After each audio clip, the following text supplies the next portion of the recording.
Well, there are a couple things. One is to get away from just being quite average, and usually the way that's done is, or the best way to do it, number one, which sounds obvious, but I'm still amazed more companies don't do it, is that have a very clear idea of who your customer is and why they shop with you and what are the table stakes and what does it take to be memorable. And so really getting that clarity, not trying to be a little bit of everything to everybody, which is the problem with the mediocre middle in general, is really important. The second, and I'll give you a couple examples and specific examples in a second, but I think the second thing, and I just wrote a piece for Forbes on this, is what I call the hybridization of retail, which there are many manifestations of this, but particular to stores, almost every store on the planet. In fact, I had Brendan Witcher on my podcast, Brendan Witcher from Forrester, some of your listeners may know.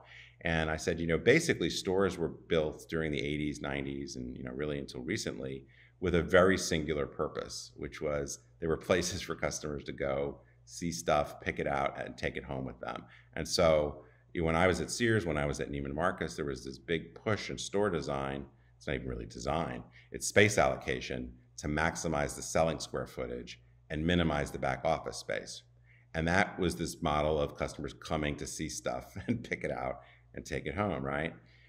Now, we've got many retailers that are fulfilling the vast majority of their e-commerce orders from their stores, whether that's customers coming to get it, buy online, pick up at store, curbside pickup, it's home delivery runners coming to take the product off the shelves to deliver it to the home, or it's literally e-commerce fulfillment. So you've got stores that went from the traditional role to now being fulfillment centers. You generally have a much more service-oriented component to the store, whether it's buy online, pick up in store, buy online, return to store.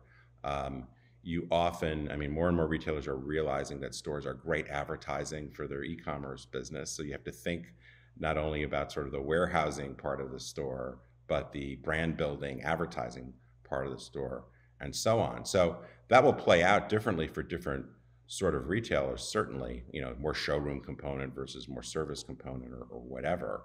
But that can imply some pretty significant changes in the layout of the store, the design of the store, the operating model of the store. And in many cases, it suggests you need totally different stores, smaller, bigger, different locations.